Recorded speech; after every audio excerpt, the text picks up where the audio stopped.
resultados electorales de la primera vuelta. Y hace, no sé, unas 3 semanas o algo así, un poquito antes de la segunda vuelta, hicimos una presentación de estos resultados. Y lo vamos a complementar con, no está definida todavía la fecha, pero ya tenemos prácticamente concluida la investigación, el estudio, sobre la segunda vuelta y posiblemente también un análisis más de largo plazo hacia atrás, tomando en cuenta la evolución en el tiempo de las bases sociales del correísmo. ¿Sí? No voy a hacer una presentación de eso aquí, por varias razones. Primero, porque es un tema que requiere mucho más tiempo. Segundo, porque hemos programado un espacio específico para eso. Y me parecía que más bien es interesante responder a las preguntas centrales de la mesa redonda. Es decir, de lo que se conoce sobre los resultados electorales, ¿cuál es el mensaje para la izquierda? Ese es el tema, o estoy interpretando que esa es una de las preguntas centrales del tema que nos está convocando esta noche. Entonces voy a procurar referirme a eso.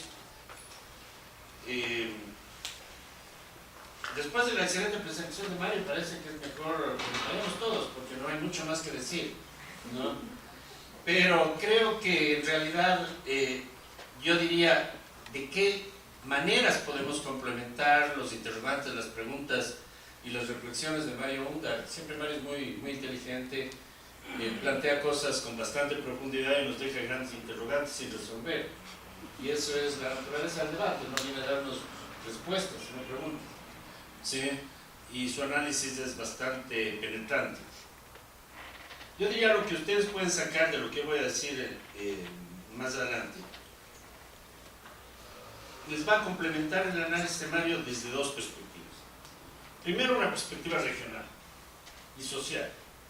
Es decir, hemos hecho un análisis un poco de qué sectores de las clases dominantes pueden respaldar un proyecto de larga duración de Alianza País. No hemos visto dónde están las bases sociales del correísmo. Y en ese sentido creo que este análisis que hemos hecho a nivel parroquial y también a nivel social, porque el espacio en el Ecuador implica una discriminación social. Hay regiones ricas y regiones pobres. Y generalmente hay una segregación residencial muy fuerte, tanto en el campo como en la ciudad. Entonces, a través de lo regional podemos indagar en lo social. Nos puede ilustrar mucho sobre el tema. Y la segunda cosa en la que en realidad yo creo que puede complementarse el análisis, y aquí yo encuentro algún cierto punto de discrepancia con lo que ha planteado Mario, es que creo que debemos plantear la pregunta no tan en el cortísimo plazo. ¿A qué me refiero? Si escuchamos, al menos mi interpretación de las conclusiones de las que llegaba Mario, me conducen a pensar que hay un proyecto consolidado de Alianza País muy estable, muy fuerte, que puede prolongarse los próximos 4 años con cierta continuidad respecto a lo que ha pasado. ¿Sí? Yo estoy casi en completo desacuerdo con usted. Considero que debemos diferenciar la luna de miel que vamos a tener, o sea, los primeros 6 meses o algo así del nuevo gobierno, que probablemente se va a enmarcar dentro de este esquema, y lo que va a pasar de aquí. Este gobierno ha sido electo por 4 años. ¿Sí? Entonces, creo que la pregunta central y el elemento que está ausente en el debate en este momento, por lo menos en la discusión hasta ahora planteada, es, bueno, ¿y qué pasa con la economía? ¿Y qué pasa con el modelo? ¿Qué capacidad tiene Alianza País o el presidente Moreno o cualquier otra persona que hubiera sido elegida en las urnas en la segunda vuelta o en la primera para continuar o implementar este modelo o cualquier otro? Porque me da la impresión de que el Ecuador ha pasado por un cambio histórico. Es decir, no podemos seguir analizando lo que va a pasar de aquí a 4 años en el futuro con esquemas derivados de lo que pasó de aquí a 10 años en el pasado. Simplemente me parece que hay un punto de corte. Hay un antes y un después. Y ese punto de corte tiene que ver con la crisis de las materias primas, tiene que ver con una crisis económica de larga duración que está afectando no solamente al país, sino a la región entera. tiene que ver también con las manifestaciones políticas de esa crisis económica. Veamos lo que pasó en Brasil, veamos lo que pasó en Argentina, veamos lo que pasó en Perú. En Perú tuvimos algo parecido, tuvimos una segunda vuelta entre una candidata populista y un candidato de derecha, ¿sí? Y la izquierda también desapareció del escenario. Veamos lo que está pasando en Colombia, etc. Entonces, y veamos la crisis venezolana. Yo creo que ahí hay un mensaje, ¿sí? Entonces creo que definitivamente estamos en un contexto regional, incluso mundial, completamente distinto.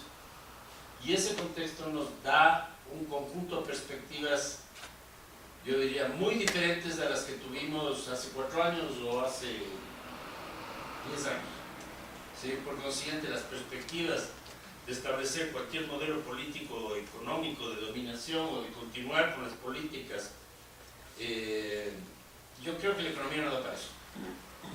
Entonces hay que pensar bien cómo cualquier gobernante, en este caso concreto Alianza País, puede enfrentar esa situación, que es una situación nueva, donde yo encuentro una enorme carencia de ideas. Digamos, simplemente el modelo que han aplicado hasta ahora no va más.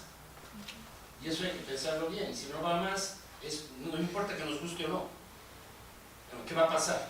Entonces yo creo que por ahí también viene un segundo interrogante. Bueno, dados estos antecedentes, vamos a entrar un poco en la discusión. Puede haber algunos aspectos que se sobrepongan con lo que planteaba Mario, entonces vamos a pasar rápidamente. Yo no quiero competir con él, porque él expuso mucho más brillantemente de lo que yo puedo hacer, algunos de los temas que sobresalen aquí. Bueno, por ejemplo, el primero, Alianza País mantiene, pese a la crisis del Poder Ejecutivo y Legislativo, hay una merma moderada de su control, ¿sí? Por ejemplo, en el Congreso. O sea, tiene algo así como la mitad más uno. Sí, y eso es extremadamente vulnerable si vemos en una perspectiva de aquí a 4 años. Y además muchos de los legisladores vienen de alianzas. Entonces, dada la tradición del Poder Legislativo en Ecuador, eso no es ninguna garantía. Antes tenía un control casi absoluto, numérico, del Poder Legislativo, ¿sí? Segundo, esto ya lo dijo Mario claramente, digamos, la segunda vuelta nos mostró una polarización donde había 2 actores al estilo peruano. Un modelo populista, llamémosle así.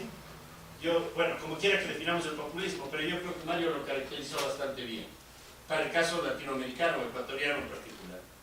Y un modelo más tradicional de derecha, pero la opción de cualquier alternativa de izquierda, incluso planteada en un sentido muy amplio, simplemente había desaparecido del mapa.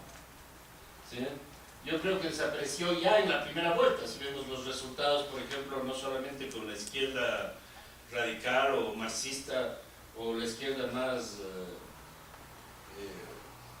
contestataria, incluyendo la izquierda democrática, que casi se borró del mapa. ¿Sí? Entonces es bastante importante encontrar que un resultado de estas elecciones es que esto de lo que hablaba Erika Silva, que no puede existir, y que insistimos que sí puede existir, una izquierda no correísta, llamémosle así, o diferente del modelo neoextractivista de Alianza País, ¿sí? Que se plantea un cambio en la estructura social de fondo, que pueda tener un mensaje no capitalista o en todo caso de reforma muy radical, ¿sí? ¿Dónde está? Digamos, parece que quedó completamente subordinada al tema Correa, anti-Correa en la segunda vuelta, y que en la primera vuelta fue casi invisible, digamos, o tuvo una participación bastante pequeña. Esto me parece que muestra un tema de fondo, ¿sí? Un tema que no existía antes en la política ecuatoriana y que muestra una debilidad. Yo diría que esto obedece a una crisis internacional de larga duración. Si vemos lo que está pasando en Brasil, si vemos lo que pasó en Argentina, yo creo que el único gobierno de lo que se llamaba la Pink Wave, la ola rosada en América Latina, que se mantiene con cierta identidad, y aunque con muchas diferencias respecto a su proyecto original, es el de Morales, el de Evo Morales en Bolivia. Pero la crisis en Venezuela es tremenda y prácticamente fuera de eso ya los gobiernos de alguna manera obedecían a esta cosa que se llamó el socialismo del siglo XXI en América Latina, está en proceso de extinción, eso parece clarísimo. ¿Sí? Entonces, el problema es posible en el futuro la emergencia de una nueva izquierda más allá de esta versión pink, llamémosle así, que nos presentaron en los últimos 10 años? ¿Sí? Creo que ese es un interrogante bastante importante que tiene que ver de nuevo con una crisis de identidad que creo que de todas maneras existe en nuestra izquierda. Bueno, entonces vamos a ver. La segunda cosa que me parece importante es decir, bueno, ¿y dónde está la base social de Alianza País? ¿Sí? Primero, es evidente que se ha debilitado. O sea, si vemos lo que pasó en el 2013, no hubo segunda vuelta, Correa ganó en la primera vuelta, ¿sí? Entonces, y hubo una diferencia como de 20 puntos, o no, menos, digamos, por lo menos unos 10 puntos, o aquí, algo más, unos 12 puntos, entre lo que sacó Correa como candidato en aquel entonces y lo que sacó en la primera vuelta Moreno. ¿Sí? Eso evidentemente refleja un debilitamiento. Si vemos en los votos del legislativo, Alianza País tuvo más o menos la mitad de la votación en la misma época y ahora tiene más o menos un tercio. Con un tercio, dado la legislación ecuatoriana, la ley de distritos, la ley de contra, etc., controla más o menos con un límite muy deleznable la mitad de la asamblea. Entonces ha habido un debilitamiento. Pero a mí me sorprende lo poco que se ha debilitado, dado que la crisis económica no apareció anteayer. Es una crisis que comenzó a fines del 2014 y es extremadamente fuerte, ¿sí? Y eso implica prácticamente el agotamiento de los recursos que se disponían para que este modelo populista, tal como lo definió Mario, implica una redistribución, implica un intercambio de un apoyo de sectores populares por ciertas concesiones no estructurales. Esa es la base central de este populismo con cierta autonomía del Estado. Pero este modelo funciona cuando hay plata. Ese es el problema. Entonces la pregunta sería, ¿cómo pueden echar a andar un modelo parecido o comparable simplemente sin recursos económicos en lo absoluto? Yo creo que esa es base. Y a mí me sorprende de todas maneras que, pese a todo lo que ha pasado desde septiembre del 2014, cuando colapsó el precio del petróleo, todavía se mantenga un respaldo bastante significativo. No vamos a discutir si fue más del 50 o menos del 50, pero fue aproximadamente el 50%, ¿sí? A nivel nacional en la segunda. Entonces aquí tenemos un mapa a nivel parroquial, donde digamos hay más o menos 1000 parroquias, donde se ve el respaldo social que obtuvo Lenín Moreno en la primera vuelta. Y bueno, en primer lugar tiene Manabí, que es algo bastante interesante, pero en realidad el apoyo al correísmo se dio básicamente en la zona litoral de Manabí, es decir, en el área más afectada por el terremoto. Y esto tiene que ver mucho con la lógica del populismo, el intercambio de un trabajo de reconstrucción que evidentemente podemos considerarlo de cualquier manera más o menos eficiente, ¿sí? Con un apoyo electoral que en este caso fue decisivo, porque a la larga la provincia que eligió presidente de la República en la segunda vuelta fue Manabí, asumiendo que en el resto del país más bien el balance era mucho más favorable a Lazo, ¿sí? Esto es bastante importante. Observen que Manabí es muy heterogénea, que todo el resto de la provincia tiene un comportamiento distinto. Y aquí también encontramos una base que luego vamos a ver en la segunda vuelta, cambia un poco, pero si ven la provincia de Los Ríos, Azuay tiene su personalidad también, tiene un comportamiento bastante interesante. No es homogéneo en la costa, las dos regiones están rotas. La sierra ciertamente no le apoya a Moreno, excepto un poco algo de Carchi y Imbabura, ¿sí? Y nuevamente las zonas rurales de la Azuay.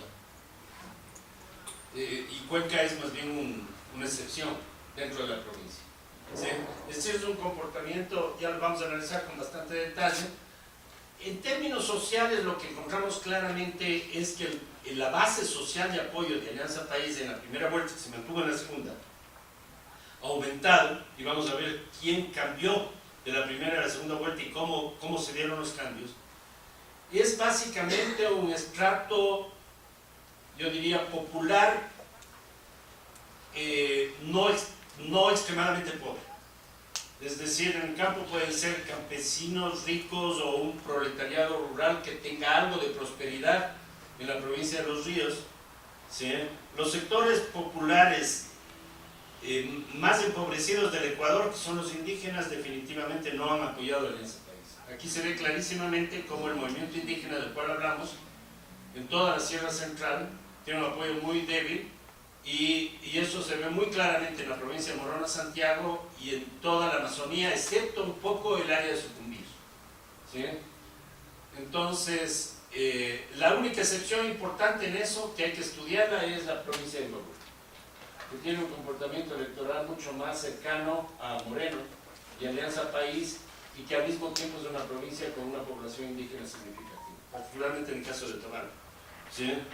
Entonces, pero de todas maneras, ni siquiera en la costa los estratos más pobres apoyan la Alianza País. Se trata más bien, como les decía, más bien de estratos rurales más o menos intermedios y de sectores populares urbanos no ubicados en las metrópolis, porque generalmente en las grandes ciudades tampoco tienen un respaldo muy grande de Alianza País, ¿sí? En ciudades intermedias y pequeñas. Bueno, ese es más o menos el resultado de lo que puede analizarse en términos de composición social, por lo menos para la primera vuelta. Aquí se ve claramente esto, cómo le fue a Lasso en la segunda vuelta. No podemos ver cómo votó la izquierda, porque la izquierda no existía en la segunda vuelta, ¿no es cierto?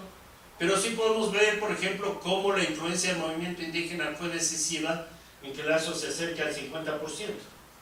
¿Sí? De nuevo vemos, por ejemplo, toda la Sierra Central y toda la Amazonía, excepto un poquito Sucumbíos y mucho menos, y bueno, y la ciudad donde nació Lenín Moreno, que es Nuevo Rocafuerte. O sea, son puntitos, pero en general es interesante que siendo Nuevo Rocafuerte un candidato, perdón, Lenín Moreno un candidato amazónico, su desempeño en la Amazonía fue extremadamente débil. ¿Sí? Y esto tiene que ver con que, digamos, la izquierda, yo creo claramente, y eso se ve en los modelos que hemos hecho,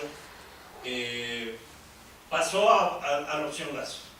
¿Sí? Cuando la izquierda, que era pequeña en todo caso, por ejemplo, la gente que votó por Paco Moncayo, tuvo que decidir, la gran mayoría de quienes votaron por Paco Moncayo se decidió por Lasso. Un pequeño grupo se decidió por Moreno, que yo creo que es bastante pequeño, y una fracción que anuló. Pero esto del nulo es bien importante, porque a la larga, si es que creemos al CNE, digamos, el porcentaje de nulos y blancos en esta elección fue la más baja de mucho tiempo, ¿sí? Y eso significa que en realidad, más bien, mientras, la hipótesis es que mientras Lasso recibió un apoyo electoral que se nutrió de quienes votaron por Cintia Viteri, casi en un 100%. Una buena parte de quienes votaron por Paco Moncayo, una fracción que no está muy claramente definida de los otros candidatos, excepto Iván Espinel, que apoyó claramente con sus bases a Lenín Moreno, ¿sí? Es decir, Lasso sí logró captar la votación del resto del mundo, bastante eficientemente, ¿sí? Incluso en la primera vuelta. Y esa fue la razón por la que, una de las razones por la teoría del voto útil, que hizo que básicamente la izquierda saque un 6%, cuando probablemente su caudal propio podría haber sido un poco más que eso. ¿Sí? Lo que no está claro es de dónde obtuvo Lenín Moreno la diferencia entre el 39 y el 51. ¿Sí? Y lo que encontramos es que básicamente se apoyó en un electorado, yo diría, socialmente poco articulado, un electorado que por un lado consolida sus bases anteriores. Aquí está, observen ustedes que esto no es la votación por Lenín Moreno, esto es cuánto aumentó en cada parroquia entre la primera y la segunda vuelta la votación de Lenín Moreno. Y aquí juega un rol importantísimo la cuenca del río Guayas. ¿Y dónde está la izquierda? No existe. Digamos, una izquierda independiente que no sea correísta. A ver si aceptamos que el correísmo algo de izquierda tuvo en algún momento. ¿No es cierto? yo diría que en general la mayor debilidad de este proyecto populista de dominación que Mario nos explicaba por qué puede consolidarse y desarrollarse en los próximos 4 años, es que se le agotaron casi por completo a las posibilidades materiales de su continuidad. ¿Sí? Es decir, simplemente yo creo que la crisis en el Ecuador del modelo neoextractivista es mucho más profunda de lo que estamos pensando. Y quiero ilustrarles algunas cosas importantes. Una de ellas es que los análisis más o menos independientes, si no vinculados al gobierno, que se han hecho sobre la situación económica del país son verdaderamente calamitosos. Es decir, probablemente la peor situación de América Latina, y no se necesita ser un experto, se necesita simplemente leer los periódicos, es Venezuela. ¿Sí? Eso no cabe la menor duda. Venezuela es una sociedad colapsada, es un estado fácil. Y yo no sé cuántos meses o días más podrá sostenerse el gobierno de Maduro, pero en realidad eso va a terminar en un desenlace probablemente muy violento y bastante pronto. ¿Sí? Es completamente inviable continuar un régimen en esas condiciones. Brasil está enfrentando una crisis económica de gran profundidad, ¿sí? Que además le arrastra a toda la región, porque Brasil es el país más grande de América Latina, de lejos, económicamente, por su población, etc. Y la crisis brasileña es una crisis muy profunda. Pero el tercer país peor en América Latina, o por lo menos en Sudamérica, es Ecuador. Argentina. No. Inflación. No. En realidad yo creo que Argentina puede tener posibilidades de enfrentar, no está enfrentando una crisis de esa magnitud. Primero porque su sector externo es mucho más sólido que el ecuatoriano, ¿sí? Está mucho más diversificada. Segundo porque ha logrado mantener tasas positivas de crecimiento en el último tiempo. O sea, Macri de alguna manera manejó un cierto ajuste que tiene cierta viabilidad. Yo no estoy defendiendo a Macri, ¿sí? En el caso ecuatoriano tenemos simplemente un colapso de una economía muy poco diversificada, que dependía de un solo producto y que ese producto en este momento no tiene perspectivas de recuperarse en 10 años. Y cuando se recupera el precio, si llega a recuperarse, bueno, en realidad hay una incertidumbre política muy fuerte, basada en toda la inestabilidad del Medio Oriente, ¿sí? Pero la hipótesis más probable que nosotros podemos barajar y que coincide con casi todos los análisis internacionales es que la caída del precio del petróleo no es un fenómeno coyuntural, no es un fenómeno a corto plazo, no es un fenómeno ni siquiera petrolero, es un fenómeno que afecta a todas las materias primas, y el Ecuador es un exportador de materias primas. Después de Nicaragua y Venezuela somos el país con mayor porcentaje de materias primas en nuestras exportaciones, 93%. No hemos diversificado nuestra canasta de exportaciones en 40 años. Estamos exportando más o menos lo mismo que exportábamos en el 72. Lo que nos hemos inventado son las flores, que tienen un efecto muy importante en Cayambe, pero que son el 5% de las exportaciones nacionales. Y el camarón, que además está en decadencia por una serie de problemas. Entonces, desde ese punto de vista, nosotros, estamos enfrentando una economía que no está colapsada como la venezolana, justamente hay una gran diferencia, pero cuyas posibilidades de recuperación son, yo diría, al menos en los próximos 4 años, mínimas. Yo quiero presentarles una proyección que hizo el Fondo Monetario Internacional del Ecuador, complementada con análisis histórico de lo que ha pasado en el país desde 1965. Aquí tiene el periodo petrolero, el boom petrolero, la crisis neoliberal. Este es el correísmo y este es el futuro.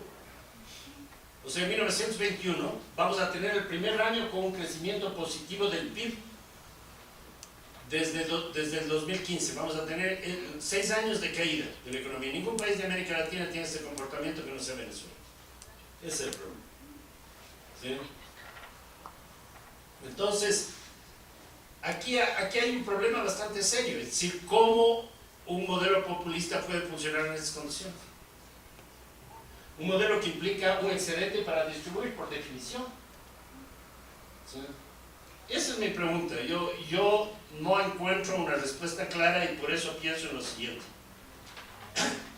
Primero, creo que las posibilidades de una gestión exitosa de cualquier gobierno en el Ecuador en el futuro, en los próximos 4 años, son muy limitadas, al menos dentro de los modelos que se han planteado.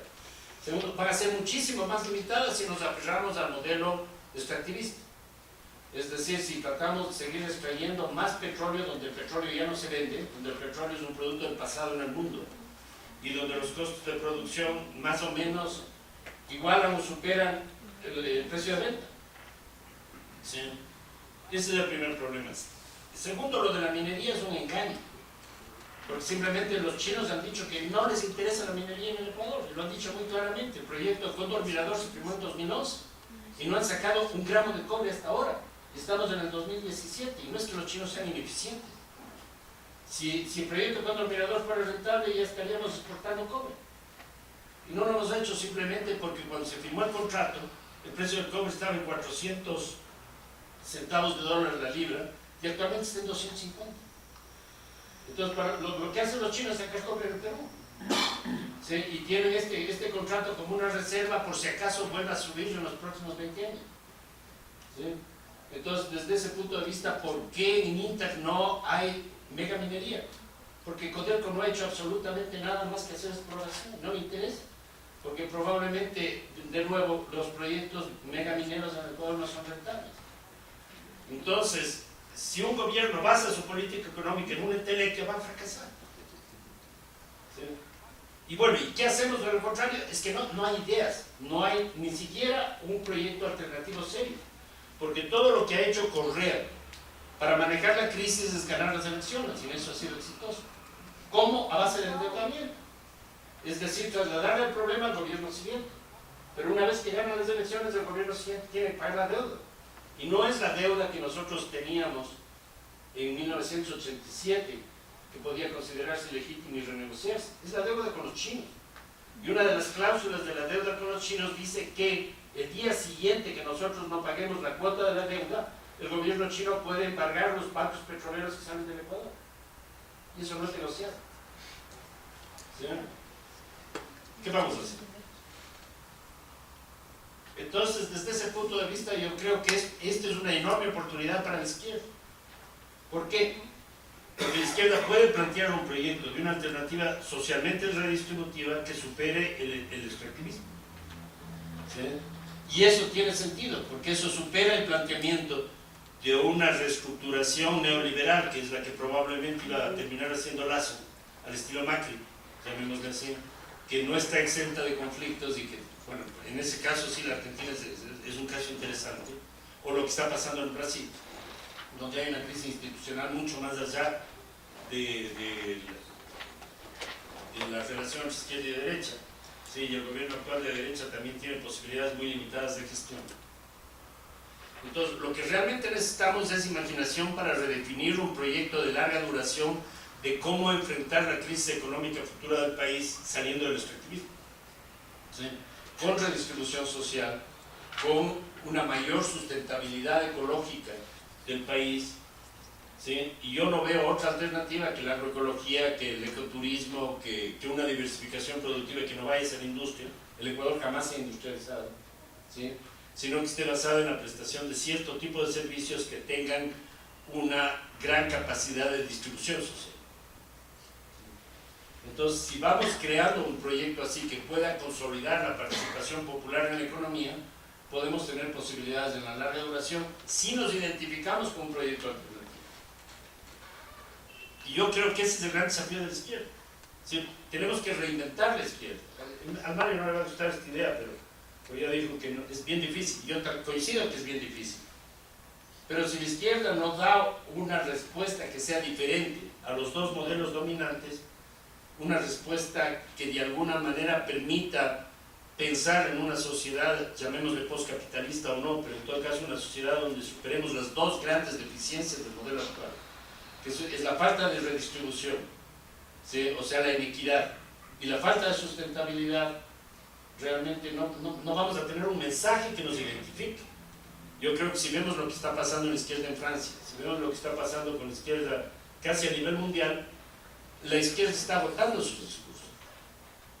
Entonces necesitamos realmente dar respuestas efectivas a los problemas de ahora. respuestas que ni el populismo, ni esta receta, yo diría, que agotó sus ideas desde hace mucho tiempo de la derecha convencional, va a lograr dar en el nuevo contexto regional. Eso es lo que yo pensaría que puede hacer la izquierda.